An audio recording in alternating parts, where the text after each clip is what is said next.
VJ Archana இவங்களோட முழு பேர் பார்த்துட்டிங்கன்னா, அர்ச்சனா ரவிச்சந்திரன். இவங்க அப்பா பேர் ரவிச்சந்திரன். இவங்க அம்மா பேர் ஜெயந்தி ரவிச்சந்திரன். இவங்களுக்கு ஒரு தங்கை இருக்காங்க. அவங்க பேர் அக்ஷயா. இவங்க 1991 மே 20ல் சென்னையில பிறந்தாங்க. இவங்க இப்போ இன்ஜினியரிங் முடிச்சிருக்காங்க. இவங்களுக்கு 32 வயசு ஆகுது. இன்ஜினியரிங் படித்தவங்களாம் இன்ஜினியரிங் வேலைக்கு தான் போகிறதுன்னு இல்லை. ஆனால் இன்ஜினியரிங் படித்தவங்களையுமே வந்து மீடியாக்குள்ளே நிறைய பேர் இருக்காங்க. அந்த மாதிரி வந்தவங்க தான் நம்ம விஜே அர்ச்சனா. இவங்க பார்த்துட்டிங்கன்னா சின்ன வயசுல இருந்தேவும் இவங்களுக்கு வந்து டான்ஸ் பண்ணுறது, ஆக்டிங் பண்ணுறது அதெல்லாம் ரொம்ப பிடிக்குமா. ஸ்கூல் படிக்கையிலேருந்தே அதை வந்து அவங்க அப்போ இருந்து பண்ணிகிட்டே இருந்திருக்காங்க. அவங்க கொஞ்சம் வளர்ந்து வர்றப்ப தான் டப் ஸ்மாஷ் அப்படிங்கிற ஆப் மூலயமா இவங்க வந்து பண்ண ஆரம்பிச்சிருக்காங்க. சின்ன சின்னதாக வந்து அவங்களுக்கு அவ்வளோ இன்ட்ரெஸ்டாங்க அதில் வந்து பண்ணிகிட்டு இருந்திருக்காங்க. அதுக்கப்புறம் டிக்டாக்ல வந்து அவங்க அவ்வளோ நல்லா யூஸ் பண்ணியிருக்காங்க. டிக்டாக்கையுமே யூஸ் பண்ணி ரீல்ஸ் போட, டான்ஸ் ஆட இந்த மாதிரி பண்ணிகிட்டு இருந்திருக்காங்க. அப்போ தான் காலேஜ் படிக்கிறவங்க எல்லாம் கிண்டல் பண்ணியிருந்திருக்காங்க. இவங்களுக்கு ஒரு விஷயம் பண்ணதெல்லாம் கிண்டல் பண்ணாங்க. பண்ணாதன்னு சொன்னால் தானே பண்ணுவோம். அதே மாதிரி தான் இவங்களும் அதை பண்ணாதன்னு சொல்லி வந்து அவங்க அதைத்தான் பண்ணுவேன் அப்படின்ட்டு பண்ணிகிட்டு இருந்திருக்காங்க. அந்த அளவுக்கு வந்து டிக்டாக்ல வந்து நல்லாவே பண்ணிட்டு வந்தாங்க. நல்லா வளர்ந்து வந்தப்போ வந்து டிக்டாக் வந்து பேன் பண்ணிட்டாங்க. ஒரு காலகட்டத்தில் பார்த்துட்டிங்கன்னா இவங்களுக்கு டிக்டாக் இல்லாமல் என்ன பண்ணுறதுனே தெரியலையா அப்படின்ட்டு இவங்களே ஒரு இன்டர்வியூலையும் சொல்லியிருக்காங்க. அந்தளவுக்கு டிக்டாக் மேலே நான் அடிக்ட் ஆகிட்டேன் அப்படின்ட்டு இவங்களே சொல்லியிருக்காங்கங்க. அது மட்டும் இல்லாமல் டிக்டாக்லேருந்து அதை நீ பேன் பண்ண பிறகு இவங்க வந்து என்ன பண்ணுறதுன்ட்டு யோசிச்சுட்டு இவங்களே வந்து படத்தில் இருக்க சின்ன சின்ன காமெடி, எமோஷ்னல்ஸ், நல்ல ஒரு சீன்ஸ் இதெல்லாம் எடுத்து இவங்க ரீக்ரியேட் பண்ணி அதை வந்து வீடியோவாக போஸ்ட் பண்ணியிருக்காங்க. அதே வந்து இவங்களே எடிட் பண்ணி வீடியோ வந்து போஸ்ட் பண்ணியிருந்திருக்காங்க. இந்த மாதிரி இவங்க சின்ன சின்னதாக வளர்ந்து வந்து தான் இவங்க வந்து இவங்க கெரியரை வந்து அடுத்த ஸ்டெப்புக்கு கொண்டு போயிருக்காங்க. விஜே அர்ச்சனா மீடியாவில் எப்படி வந்துட்டாங்கன்னு பார்த்துட்டிங்கன்னா, ஆதித்யா டிவி மூலயமா தான். ஆதித்யா டிவி வந்து ஆதித்யா கொண்டாட்டம் அப்படின்ட்டு ஒரு நிகழ்ச்சி நடத்துனாங்க. அந்த நிகழ்ச்சியில் பார்த்துட்டிங்கன்னா 2000 பேர் பக்கம் வந்து ரீல்ஸு, டிக்டாக் பண்ணவங்க அப்படின்னு எல்லாத்தையுமே லைன் பண்ணி அதில் ஒரு நிகழ்ச்சி ஏற்பாடு பண்ணி அதில் வந்து 200 பேரை செலக்ட் பண்ணாங்க. அந்த 200 பேரில் ஆண்கள், பெண்கள்கிட்ட தனித்தனியாக பிரித்து சில போட்டிகள் வந்து நடத்துனாங்க. இப்போ ஒரு வீடியோ போட்டாங்கன்னா அந்த வீடியோவுக்கு டக்குன்னு ரியாக்ட் பண்ணுறது, ஒரு வீடியோ போட்டாங்கன்னா அந்த வீடியோவுக்கு வந்து ஆப்போசிட்டாக ரியாக்ட் பண்ணுறது, காமெடி இந்த மாதிரி எமோஷ்னல் இந்த மாதிரி நிறையா வீடியோஸ் போட்டு அதில் வின் பண்ணவங்க தான் விஜே அர்ச்சனா.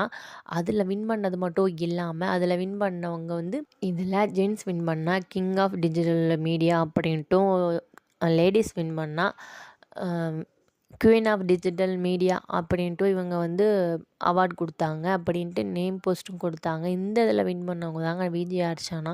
இதில் வின் பண்ணது மட்டும் இல்லாமல் அதிலே வந்து ஒரு வாய்ப்பும் கொடுத்தாங்க ஆதித்யா சேனலில். அதுக்கப்புறம் பார்த்துட்டிங்கன்னா இதுக்கு வந்து இவங்க வந்து சில காஸ்ட்யூமெல்லாம் வந்து இவங்க வந்து தேவைப்படுற மாணிக்கு இருந்துச்சு. அப்போ தான் வந்து இன்ஸ்டாகிராமில் வந்து சில போஸ்டெல்லாம் பார்த்தாங்க. அந்த போஸ்டரெல்லாம் பார்த்துட்டிங்கன்னா ஒரு போஸ்ட் வந்து இவங்களுக்கு வந்து ரொம்ப பிடிச்சிருச்சு. சரி அதை வந்து நேர்லேயே போய் பார்க்கலாம் அப்படின்ட்டு சொல்கிறப்ப தான் போய் பார்த்தப்ப அவங்க வந்து கலையரசன் அவங்க இருந்தாங்க. அது வந்து அவங்க தான் வச்சுருக்காங்களா என்னான்னு தெரியலை. ஆனால் அவங்களுக்கு வந்து அந்த கலெக்ஷன்லாம் ரொம்ப பிடிச்சிருந்துச்சு. அப்போ வந்து கலையரசனும் அர்ச்சனாவும் ஒரு செல்ஃபி எடுத்துக்கிட்டாங்க. அந்த செல்ஃபி வந்து போஸ்ட் பண்ணப்போ தான் பிரவீன் பார்த்தாரு. பிரவீன் பார்த்துட்டு தான் அவங்கள வந்து ராஜா ராணி சீரியலுக்கு வந்து இந்த பொண்ணு நல்லா இருக்கே அப்படின்ட்டு கூப்பிட்டுக்கிட்டாங்க. இது மூலியமாக தான் இவங்க வந்து மீடியாக்குள்ளே வந்தாங்க. அது மட்டும் இல்லாமல் மீடியாவில் வந்து அந்த ராஜாராணி சீரியலில் வந்து ரொம்பவே நல்லாவே போயிட்டுருந்துச்சு இவங்களுக்கு. என்னடா ஃபஸ்ட்டு இப்போ தான் மீடியாக்குள்ளே வந்திருக்கோம். இப்போயும் நம்மளுக்கு வில்லி கேரக்டர் தான் கிடைக்கிது. நல்லா இருக்குமா இல்லையா அப்படின்ட்டு பார்க்குறப்ப வந்து இவங்க வில்லி கேரக்டராக இருந்தாலுமே இவங்களுக்கு வந்து நல்லாவே போச்சு. ஃபேன் சப்போர்ட் வந்து அதிகமாகவே இருந்துச்சு. அந்த மாதிரி இருந்தப்போ தான் இவங்க வந்து நம்மளுக்கு வந்து இந்த வயசுலேயே வந்து இப்படியே நம்ம விட்டுறக்கூடாது. இப்போயே வந்து இப்போ நான் சீரியலுக்குள்ளேயே இருந்தோம்னா இதுக்குள்ளேயே முடிச்சுருவாங்க. இந்த சீரியல் எத்தனை வருஷம் இழுக்கிறாங்களோ அப்படின்ட்டு இவங்க நினச்சிட்டு சீரியலை விட்டு வெளியே வந்தாங்க. வெளியே வந்து படம் அப்படி இப்படின்னு நிறையா பண்ணாலும் ராஜாராணி சீரியலில் இருந்த அளவுக்கு இவங்களுக்கு வந்து ஃபேன் பேஜஸ் வந்து நிறையா கிடைக்கல. அந்த அளவுக்கு அப்ரிஷியேட் வந்து வெளியே கிடைக்கல. இவங்க வந்து நீயா நானா ஷோவில் பார்த்துட்டிங்கன்னா பூ வைக்கலாமா வைக்கக்கூடாதா அந்த இதுலேயும் வந்து கலந்துட்டுருக்காங்க. அதுக்கப்புறம் வந்து மொரட்டு சிங்கல் விஜய் டிவியில் வந்து பண்ணாங்க. அந்த ப்ரோக்ராம்லேயுமே கலந்துக்கிட்டாங்க. அடுத்து கலக்கல் ராணி அதில் வந்து இவங்களும் தினமும் பண்ண காமெடியெல்லாம் அல்டிமேட்டாக இருந்துச்சு. இப்படி எல்லாமே வந்து பண்ணிகிட்டு இருந்தாங்க விஜே அர்ச்சனா. அது மட்டும் இல்லாம, இப்ப வந்து வெளிய போய் ஒண்ணும் நடக்கல அப்படிங்கிறப்ப, திருப்பி வந்து இவங்க டிவிக்குள்ளேயே வந்திருக்காங்க. இப்ப பிக் பாஸ் சீசன் 7ல வந்து வைல்ட் கார்டு கண்டஸ்டன்ட்ஸா வந்து இவங்க வந்திருக்காங்கங்க. அதில வந்து பார்த்துட்டிங்கன்னா, அர்ச்சனா வந்து சும்மா துருதுருன்னு இருக்கவங்க. துருதுருன்னு மட்டும் இல்லங்க, படக்கு படக்குன்னு பேசிருவாங்க. நேர்மையானவங்க. அவங்க இன்டர்வியூலயே பார்த்துருப்போம். ரொம்ப கொஞ்சம் இதா தான் பேசுவாங்க. பிக் பாஸ்குள்ள வந்து இவங்க எப்படி என்ன பண்ண போறாங்கன்னு தெரியல. இவங்க வாய் எவ்வளோலாம் பேச போறாங்கன்னு தெரியல. ஆனா நல்லா தான் பேசிட்டு தான் இருக்காங்க. அது மட்டும் இல்லாம பிக் பாஸ்ல பார்த்துட்டிங்கன்னா, சும்மா அமைதியா இருக்கவங்கள பிக் பாஸ் வந்து வீட்ட விட்டு வெளிய பத்தி விட்டுறாங்க.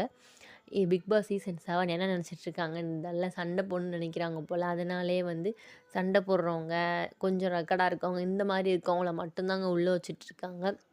இவங்களும் கொஞ்சம் அந்த மாதிரி கேஸ் தான். இவங்க இன்னும் நல்லா பண்ணிட்டுருக்காங்க. இப்போ வரைக்கும் இன்னும் என்னென்ன பண்ண போறாங்கன்னு தெரியல. கொஞ்சம் வெயிட் பண்ணி பார்ப்போம். இவங்க என்னென்ன பண்றாங்க அப்படின்னு. இவங்களோட பர்சனல் லைஃப் பார்த்துட்டிங்கன்னா, ஃபேமிலி ஓரியன்டடான பொண்ணு தாங்க. அது மட்டும் இல்லாம அம்மா, அப்பா, குடும்பம் தான் அப்படின்ட்டு வாழ்ற பொண்ணு தான். இது மட்டும் இல்லாம பார்த்துட்டிங்கன்னா, இவங்க வந்து ரிலேஷன்ஷிப் அப்படின்னா, ராஜா ராணி சீரியல்ல வந்து நடிச்சிட்ருக்கப்போ தான் பாரதி கண்ணம்மா 2 நல்லா ஓடிட்டு இருந்துச்சு. அந்த டயத்துல தான் அருண் பிரசாத்தும் இவங்களையும் வந்து ரிலேஷன்ஷிப்ல இருக்காங்க அப்படின்ட்டு வந்து பேசிட்டு இருந்தாங்க எல்லாரும்.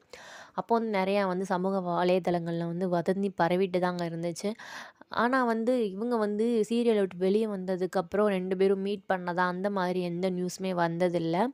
ஆனா இவங்க ரிலேஷன்ஷிப்ல தான் இருக்காங்களா அப்படிங்கிறது வந்து உண்மையான தன்மை வந்து நம்மளுக்கு என்ன அப்படின்ட்டு தெரியல.